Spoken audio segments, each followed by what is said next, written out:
Welcome. We're going to look at a new class of functions. Before we do that, though, we're going to review what we've already talked about. So we just finished studying linear functions, which we know that the base model was like f of x equals ax plus b, and we maybe used m instead of a, doesn't much matter.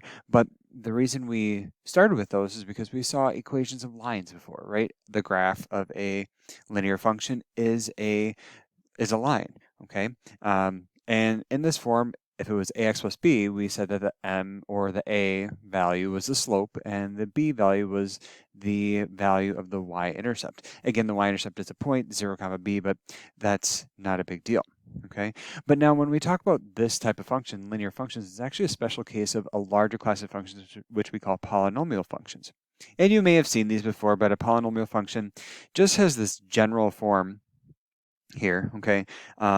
A sub n raised to x to the n, that would be the thing out in front, or it could be at the end.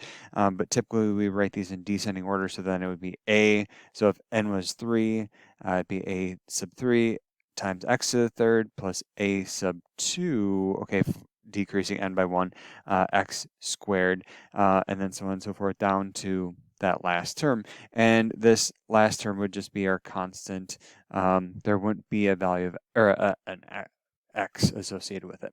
Okay, so n we call just a non-negative integer, and then those a values are all constants. Okay, and in particular that first one, a sub n, cannot be 0. Okay, and when we talk about polynomial functions, we also get certain terminology. Okay, when we have a function, polynomial function of this form, we say its degree is the highest appearing exponent on x. Okay, and technically you can have a multivariable polynomial function, but we'll save that for when you take multivariable calculus. But degree in general would just be the highest appearing value on the exponent, so n in this case. Coefficients would be all of those constant terms. So an, a sub n minus 1, a sub n minus 2, all the way down to, a sub 2, a sub 1, a sub 0. Okay, those are all coefficients. It's just the value in front of the variable expression, or the variable, I should say. The leading term is going to be the term that has the highest appearing exponent and everything in that product, okay? So in this case, it's going to be a sub n times x to the n. Among that leading term, and terms are separated by addition or subtraction, okay? Among that leading term, the coefficient, a sub n, would be called the leading coefficient, okay? The leading term has a leading coefficient. And lastly, we mentioned that that final term that doesn't have an x in there, that would just be our constant term.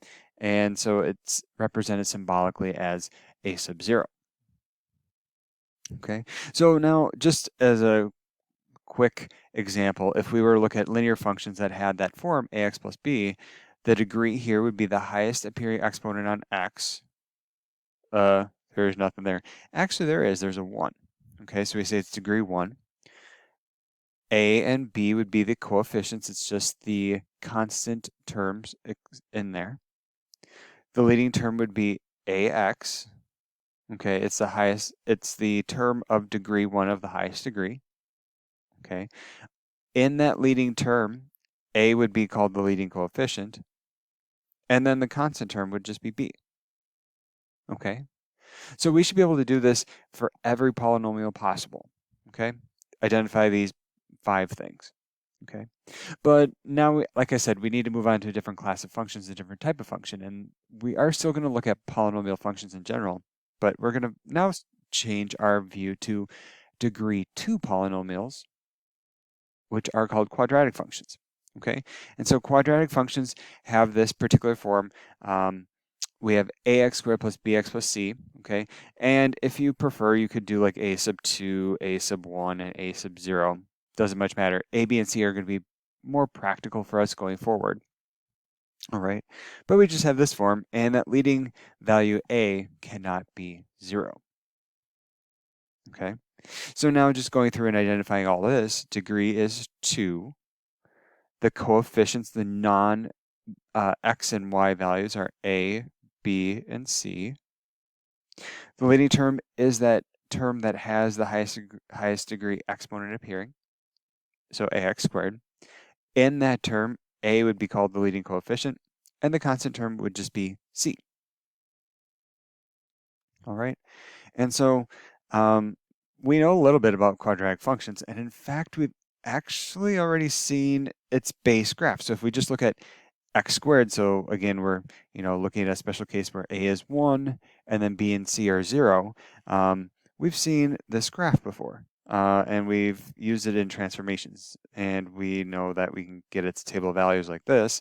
And so plotting this very quickly yields something like this, okay?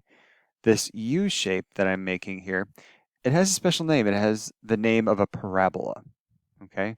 And we'll investigate more properties of this as we go forward, okay? But we know what quadratic functions look like algebraically, ax plus bx plus c. When we look at them graphically, we're going to get a parabola of some kind, and of course we can transform this, okay? Its table should have this sort of thing going on, but what about its rate of change?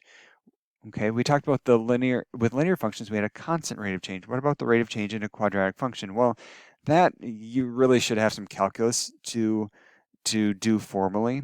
But if you look at, changing here,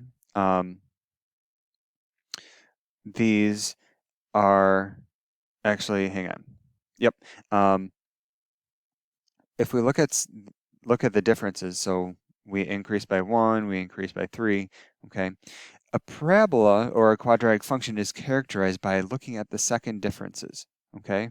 And so here, if we look at changing, if we look at the changes, which I've listed in green, and then the second changes, so changing the changes, these are all characterized by, quadratic functions are characterized by having a constant second rate of change, okay? So you can use that in a trivia contest going forward, but you'll see it more in calculus and analyze it more there. So just for your future reference, but that's a basic idea of what we're going to be looking at: quadratic functions algebraically, graphically, in a table, and in words too, specifically when we look around rates of change. So in the upcoming videos, we'll start to investigate these functions further.